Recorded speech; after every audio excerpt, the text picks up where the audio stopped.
My name is John McCollister, and I'm a representative state senator from Nebraska's unicameral. I've been a Republican all my life since the time I registered to vote when I was 21. That Republican Party, when I registered, is nothing like the Republican Party we see today. On August 3rd, a year ago, we sent out a tweet calling out Donald Trump for his racist actions in Charlottesville and his comments in the press about S-hole countries and other comments that he's made. That tweet that we produced went viral and had over 16 million impressions. It was unusual at that time for a Republican to denounce Donald Trump, and it had its effect. And it's been a wild ride ever since. The Republican Party in Nebraska obviously didn't like me calling out the Republican president and asked me to actually leave the Republican Party. And of course, I told them to go pound sand. And the effect was magic.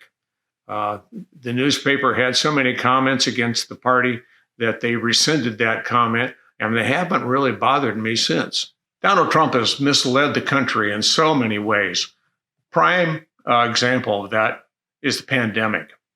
With over 150,000 deaths and 5 million infections, his mixed messages and downright falsehoods have been a great disservice to the country.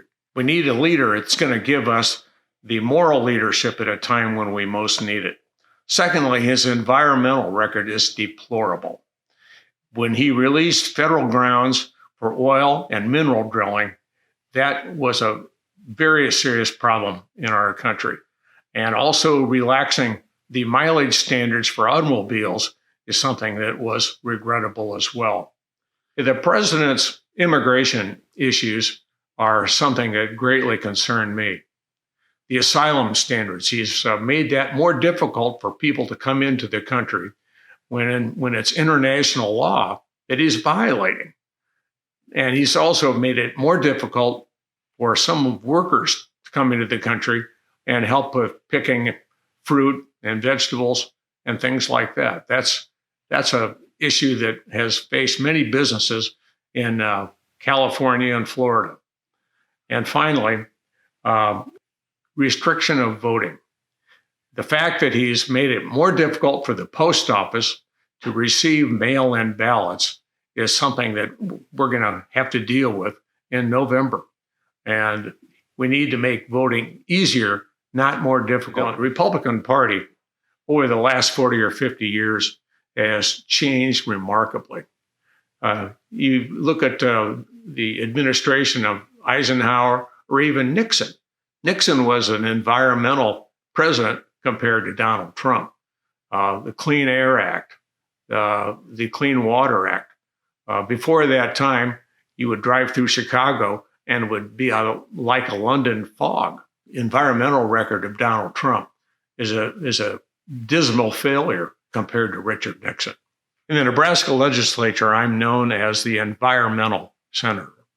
In 2015, I passed a statute which leveled the playing field for renewable energy against some of the coal-fired coal plants in our state. And it's made it possible for the development of over $3 billion worth of money of new development, primarily wind farms in the state. It's also a great help to landowners at a time when commodity prices are so low.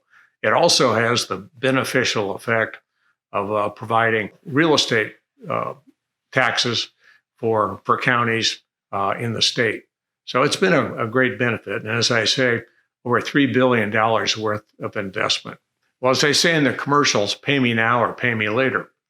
And environmental regulations are just that way. You can make the investment now to avoid the losses that you incur later. And environmental issues are something I think people recognize on either coast, but it hasn't been fully recognized in the Nebraska legislature.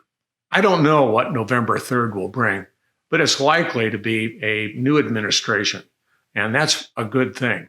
when that occurs, what happens to the Republican Party? I think the Republican Party will start to look inward, as they did in 2012 with the analysis after the second election of Obama. And I would hope they would do that yet again. Talk about minorities, talk about women in the suburbs, talking about immigration reform. Some of those issues that were Republican issues not that long ago. And so I would hope that we would have some of that reflection when Donald Trump loses November 3rd. What's a mistake to think that a Republican absolutely must vote for Donald Trump? There are many of us, many good Republicans, that don't feel that Donald Trump has done a good job for our country. So yes, maybe vote for a Democrat in this election. The country will survive and be better for it. I think Republicans need to review their policies with minorities, with women. They need to look at some of the unfortunate immigration policies, the unfortunate environmental issues. So I think the Republican Party needs to remake itself.